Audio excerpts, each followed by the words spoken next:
Olá, meus amigos, minhas amigas, professor Leandro Signori, vamos aqui para uma aula sobre hidrografia do Brasil.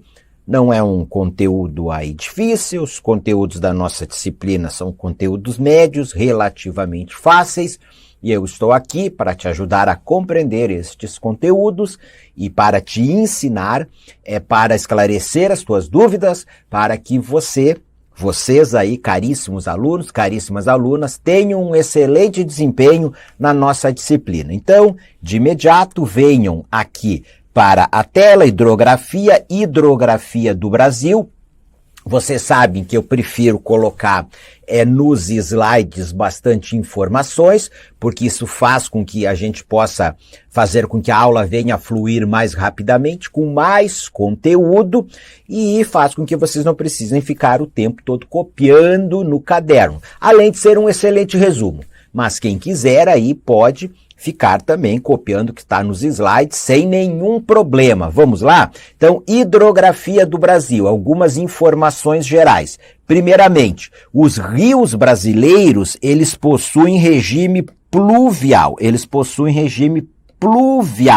Exceto o rio Amazonas, que apresenta regime pluvial e regime nival. Professor, explica aí o que é regime pluvial. Pessoal, regime pluvial são formados pelas águas das chuvas, exceto o Amazonas, que tem regime pluvial e nival. Mas o regime nival não é no Brasil. Então o rio Amazonas, ele tem um regime misto. Ele nasce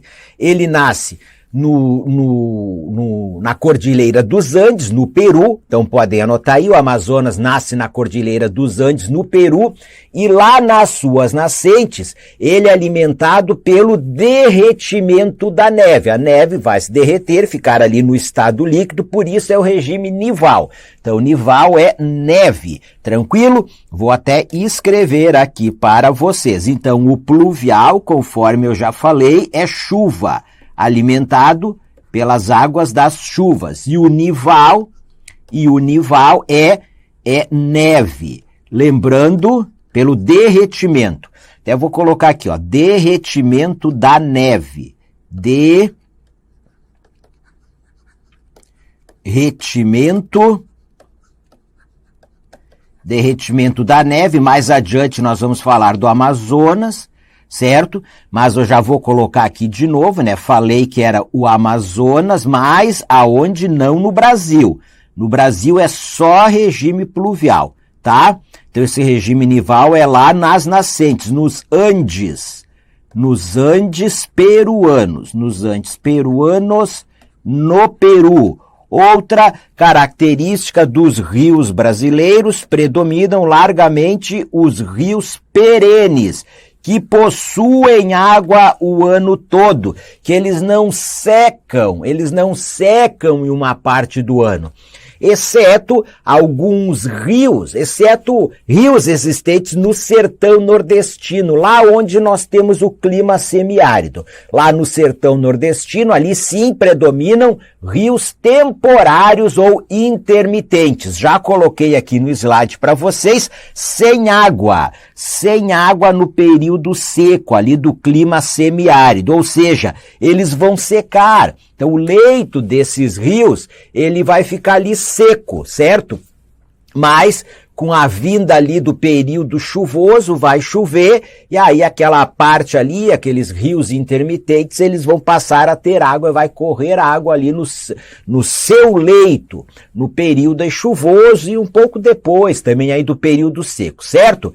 Adiante, ainda sobre hidrografia do Brasil, se alguém quiser anotar, vier me perguntar, o Amazonas, ele nasce com o nome lá de Rio Apurimac. Rio Apurimac fica no alto da parte ocidental da Cordilheira dos Andes, no sul do Peru. E ali nós temos regime nival. Adiante, outra característica da hidrografia do Brasil, a drenagem exorreica. Drenagem exorreica. O que é isso, professor? Exo, fora, em grego. As águas correm em direção ao oceano. para fora do continente, para fora do continente. Bom, mesmo os rios endorreicos, tá? Endorreicos é endo, que é dentro em grego, que, ou seja, que eles correm para o interior do continente, o destino final das suas águas é o oceano, Deixa eu mostrar aqui para vocês, vejam aqui, olhem a drenagem exorreica. Rio Amazonas, ele entra no Brasil com o nome de Rio Solimões, em direção ao oceano. Seus afluentes, olha só, Rio Xingu, vai desaguar no Amazonas, mas está correndo em direção ao oceano. Rio Tapajós também. Vejam aqui, ó, Rio São Francisco, drenagem exorreica em direção ao oceano.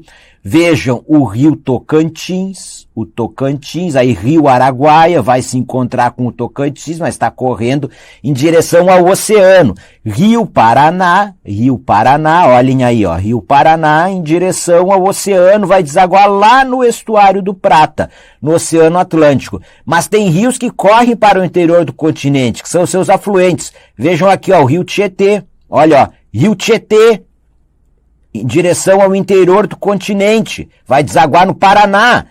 Rio Grande, também é o próprio Rio Parapanema, para dar exemplos aí para vocês. Eles vão correr para o interior do continente, vão desaguar ali no interior do continente, mas as suas águas vão seguir, aqui nos casos que eu mostrei, pelo Rio Paraná e vão desaguar no Oceano Atlântico. Então a drenagem exorreica é que as águas, elas chegam aonde? Lá nos oceanos, nos mares e oceanos. A endorreica, aí elas um rio aí onde o destino final das suas águas é endorreico, vai terminar em algum ponto no interior de um continente, como, por exemplo, uma lagoa que não tem conexão com o Oceano Atlântico. No caso do Brasil, a gente pode pegar exemplo das suas duas maiores lagoas, a Laguna dos Patos e a Lagoa Mirim. Ora, mas elas têm cursos d'água que vão desaguar na Laguna dos Patos e na Lagoa Mirim, mas ambas vão ter o destino final das suas águas no Oceano Atlântico, certo? Existe também, só a título de curiosidade, a drenagem arreica, mas nós não temos drenagem arreica no Brasil. O que é a drenagem arreica? São rios que terminam no deserto, então eles vão correndo e daqui a pouco eles terminam no deserto, não terminam em um lago no interior de um continente, não terminam em um mar, um oceano, eles terminam no deserto, certo? Professor, o que é a drenagem que o senhor está falando? A drenagem no caso, para onde drena, né? Drenam os cursos d'água. Nós temos ali a bacia hidrográfica, ela é formada ali por um rio principal, ela tem afluentes, e toda aquela área territorial da bacia hidrográfica é a área de drenagem da bacia hidrográfica, para onde correm as águas daquela porção do território, daquela bacia hidrográfica. Então, isso é a drenagem. Vamos aqui adiante na hidrografia do Brasil, em características gerais, aqui, ó, predomínio de rios planáuticos. Rios planáuticos, ou seja, rios de planalto e volumosos, com um grande volume d'água. Bom, então, pessoal, não predominam rios de planície no Brasil, rios de planalto, ou seja, que vão nascer em regiões altas, no planalto, e vão correr em direção ali ao Oceano Atlântico e vão descendo o relevo, desníveis, vão descendo o relevo. Então há muitos desníveis no relevo e aí também com um grande volume d'água, isso faz com que os rios brasileiros, Claro que aqui a gente está colocando uma característica geral, e claro que a gente está falando de médios e grandes rios brasileiros, fundamentalmente, eles têm um grande potencial hidrelétrico, Por isso que nós temos grandes usinas hidroelétricas no Brasil. E por isso que na geração de energia elétrica, a principal fonte geradora é a fonte hídrica. Então, mais da metade de toda a energia elétrica produzida no Brasil, ela vem da fonte hídrica. Professor, que outras fontes nós temos? Ora, próprio gás natural, né, a geração de energia elétrica por térmicas a gás natural, térmicas a carvão. Ainda temos uma que outra térmica a óleo diesel no Brasil, por meio da energia eólica, né, a força dos ventos, geração de energia elétrica, a energia solar, a biomassa, enfim, há outras fontes. Mas no Brasil predomina a fonte hídrica, as usinas hidroelétricas. Adiante, aqui nós temos um mapa das bacias hidrográficas, né, conforme a Agência Nacional de Água, ela vai chamar aí de regiões hidrográficas, pode aparecer lá na prova assim para vocês, ó, regiões hidrográficas, ou regiões das bacias hidrográficas,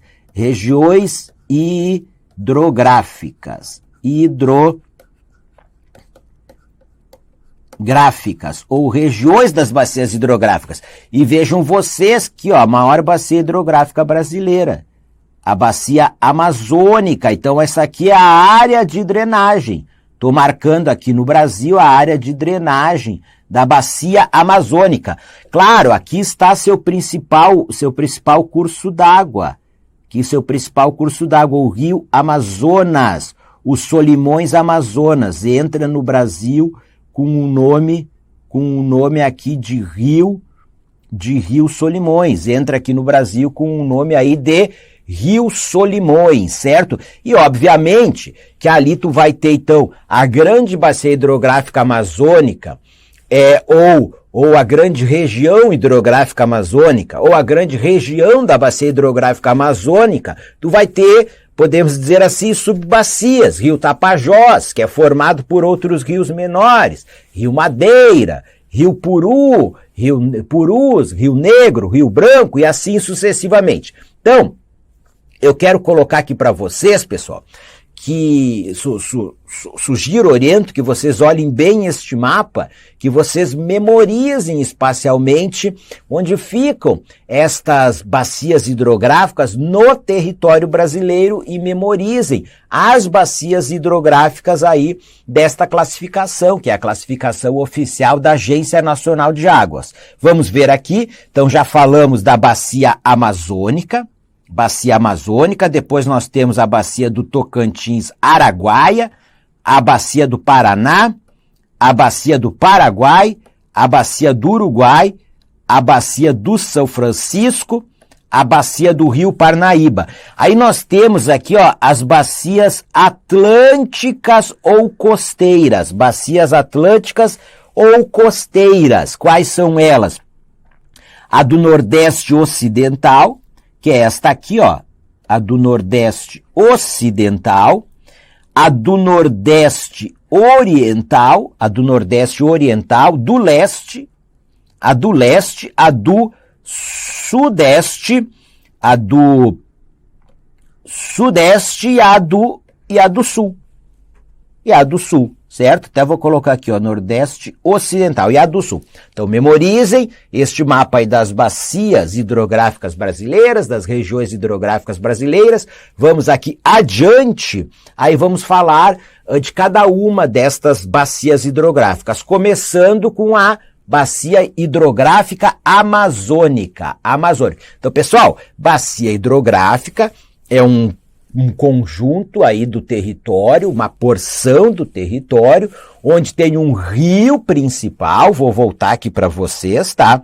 Onde tem aqui, ó, um rio principal, dei o exemplo aqui da Amazônica, tá? E que todas as águas daquela região, Aqui é no território brasileiro, tá? Mas esta bacia, ela perpassa o território brasileiro. Então, todos os rios existentes na área da bacia hidrográfica amazônica, no Brasil e outros países, afluentes, subafluentes, vão convergir para um rio principal.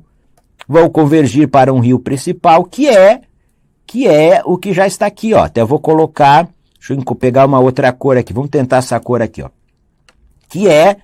Qual que é o curso d'água principal? O rio Amazonas, certo? Que entra no Brasil com um nome aí de rio Solimões. Perfeito, minhas amigas e meus amigos? Então, entenderam o que é uma bacia hidrográfica? Agora sim, vamos para a bacia amazônica, a maior bacia hidrográfica do planeta. Ela abrange terras do Brasil, do Peru, da Colômbia, do Equador, da Venezuela, da Guiana e da Bolívia. Como eu já disse, o principal rio é o Amazonas, a sua nascente é lá nos Andes peruanos, como eu já falei para vocês, e recebe vários nomes em seu trajeto rumo ao Brasil.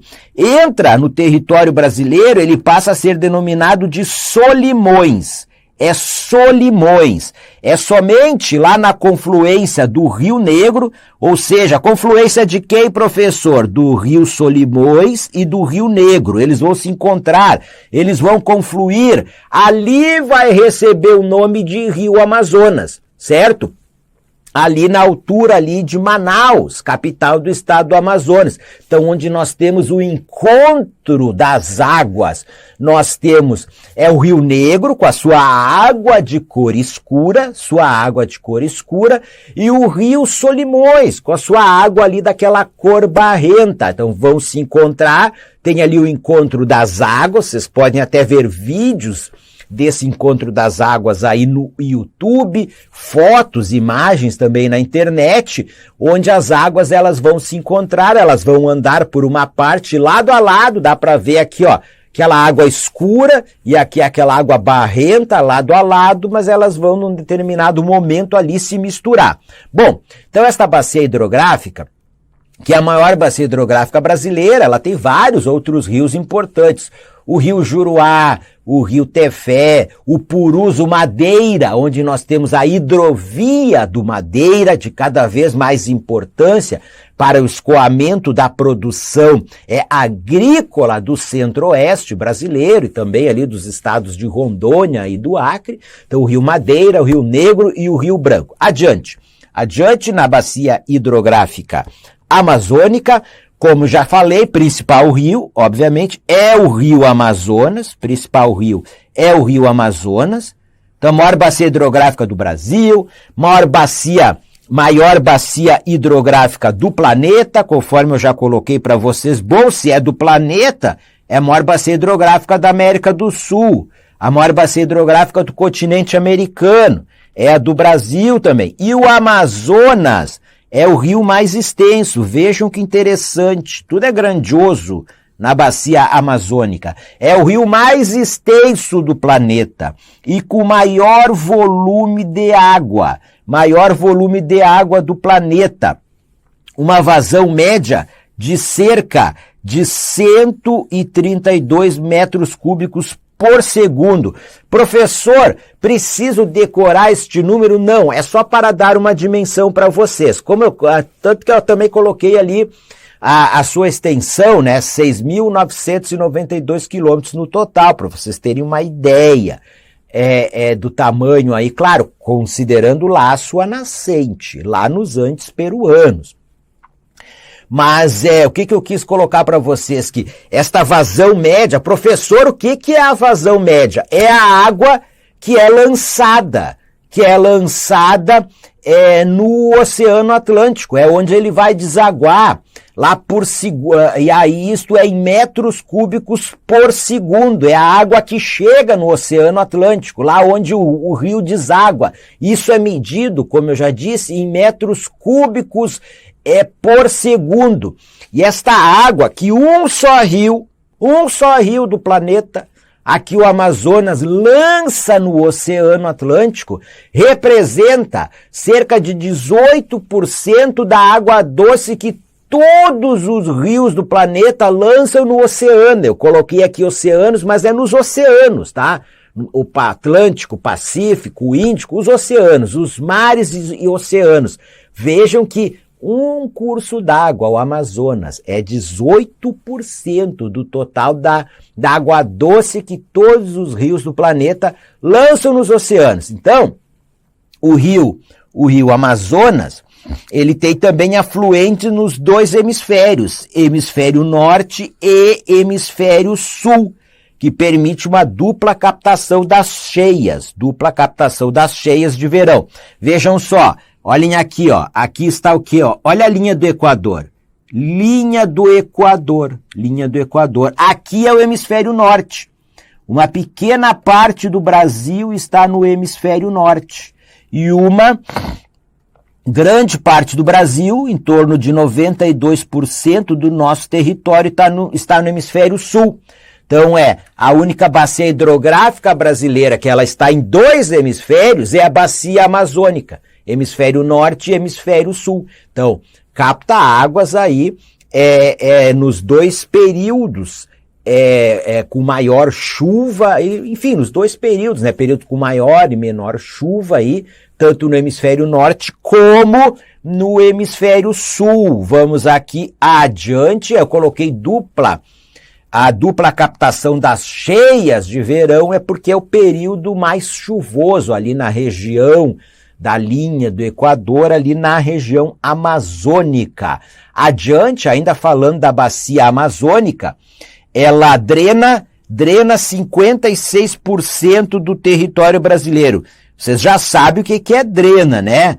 Ali as águas da bacia hidrográfica que vão convergir para o seu curso d'água principal. Ou seja, mais da metade do território brasileiro, é isso que eu estou querendo dizer para vocês, tá? Mas a bacia hidrográfica amazônica, ela ocupa terras de mais da metade do território brasileiro. Então, mais da metade do território brasileiro está em uma única bacia hidrográfica, a amazônica. Brasileiro. Adiante aqui. Então, vamos agora falar um pouco aqui dos seus aspectos econômicos. Isso é muito importante vocês saberem. Para a nossa prova, ele é muito utilizado para a navegação. E vejam que o rio Solimões, Amazonas, ele é inteiramente navegável, ou seja, já entra no Brasil, sendo navegável, em todo seu trajeto ele é navegável. Os rios, eles são muito utilizados para o transporte de mercadorias e de pessoas na região hidrográfica Amazonas. No estado do Amazonas, é o principal meio de transporte. É o transporte hidroviário, pessoal, pelos rios. Então, muito utilizado para navegação. Então, a hidrovia Solimões Amazonas, muito importante. Nós temos uma outra hidrovia também que tem ganhado cada vez mais importância na região amazônica, que eu já coloquei para vocês, que é a hidrovia do Rio Madeira, muito utilizada para o escoamento da produção agrícola do Centro-Oeste, estado do Mato Grosso também, de Rondônia, do Acre, principalmente a soja. Então, as cargas, elas são levadas até o porto de Porto Velho, no estado de Rondônia, na capital, né, de Rondônia, porto de Porto Velho, via rodoviária, transporte rodoviário, caminhões, são embarcaças e transportadas é pelo Rio Madeira, chegam ali no Rio Amazonas, algumas já são embarcadas em embarcações maiores no Porto de Manaus, outras vão até os portos em Belém, onde são embarcadas em navios maiores e são exportadas para o exterior. Outra característica econômica da bacia amazônica, eu estou falando daí da bacia amazônica como um todo, ela tem o maior potencial hidroelétrico ou hidrelétrico não instalado do país. Professor, o que é isso? Não instalado do país. Ou seja, pessoal, nós temos o quê? Nós temos um estudo dos rios brasileiros que diz, olha, onde podem ser construídas usinas hidrelétricas, onde nós temos desníveis, onde nós temos quedas d'água e que aí podem ser construídas usinas hidroelétricas ou hidrelétricas para a geração de energia elétrica. E aí tu vai ter o potencial instalado, foram construídas usinas hidrelétricas, e o potencial não instalado, ou seja, aquele potencial existe, mas ali não foram construídas usinas hidrelétricas. Então, o maior potencial hidrelétrico não instalado no país está na bacia amazônica.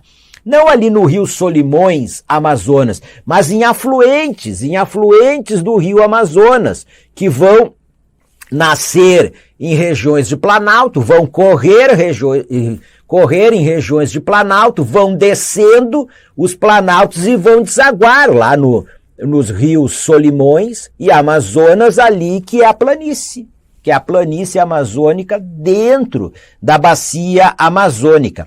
E grandes hidrelétricas foram construídas na primeira década do século passado. Ainda a hidroelétrica de Belo Monte, me parece que aí já está em operação, mas ainda em construção, é no Rio Xingu. Então, grandes hidrelétricas na bacia amazônica, no Rio Madeira, conforme eu coloquei para vocês, de Santo Antônio e Jirau, as hidrelétricas de Santo Antônio e Jirau, e no Rio Xingu, a hidrelétrica de Belo Monte.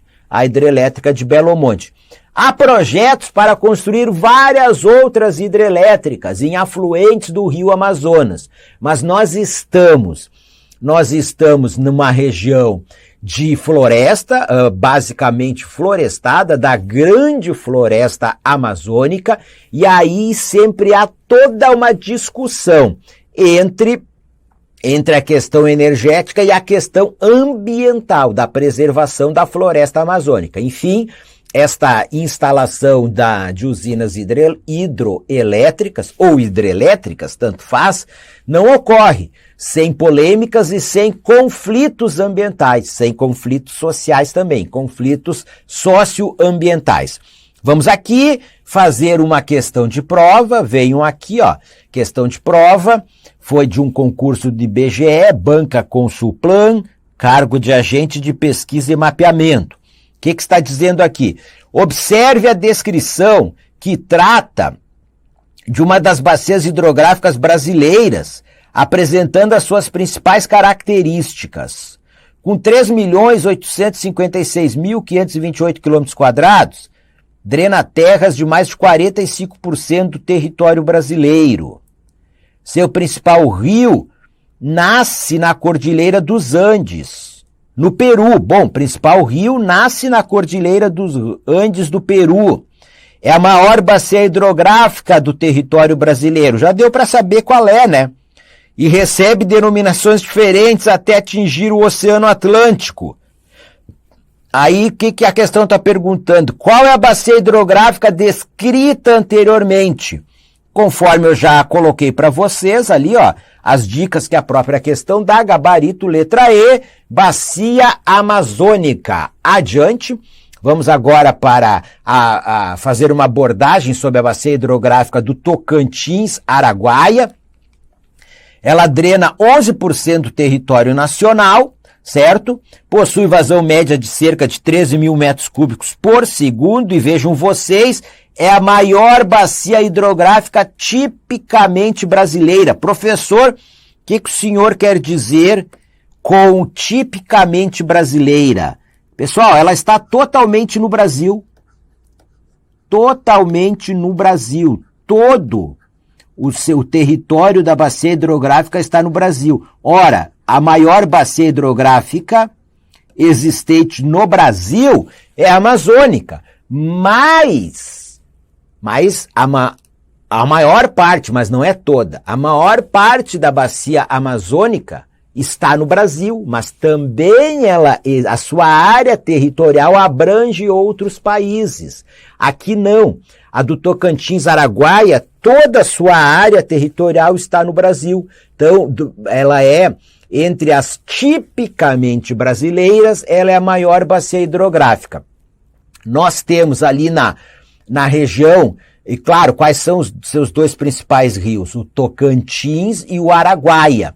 E nós temos ali no Bico do Papagaio, que é uma região que abrange, pessoal, parte dos estados do Tocantins, do Pará e do Maranhão, tá? Então, vocês podem até ver isso no mapa do Brasil, Bico do Papagaio. Então, ali, o Bico do Papagaio é uma região que abrange parte dos estados do Tocantins, do Pará e do Maranhão, mas ali, ali o Rio Tocantins, ele vai receber o quê? O seu principal afluente. O Rio Araguaia. E ali se encontra o quê? A maior ilha fluvial. A maior ilha fluvial do mundo, a Ilha do Bananal. Professor, o que é fluvial? A maior ilha de rio. Então, ou seja, nós temos as ilhas oceânicas, as ilhas fluviais, certo? Ilhas lacustres também, a maior ilha fluvial do mundo, existente em rios. Em rios é a Ilha do Bananal. Adiante, ainda falando da bacia do Tocantins-Araguaia, ela tem uma grande importância para a geração de energia elétrica. Tem várias hidrelétricas na bacia do Tocantins-Araguaia. O destaque é para a hidrelétrica de Tucuruí, no Rio Tocantins, no estado do Pará. Uma das maiores usinas hidroelétricas do Brasil. E também vem crescendo nos rios Tocantins, Araguaia, a navegação, o transporte hidroviário, que é utilizado para escoar parte da produção de grãos, principalmente a soja, produzida em regiões próximas aí ao Tocantins, Araguaia. Então nós temos ali um rio de planalto. Então, a navegação é possibilitada pela existência aí de eclusas. Bom, minhas amigas, meus amigos, vamos fazer aqui uma parada, encerrando aqui este primeiro bloco do nosso estudo sobre a hidrografia do Brasil. Continuamos no próximo bloco.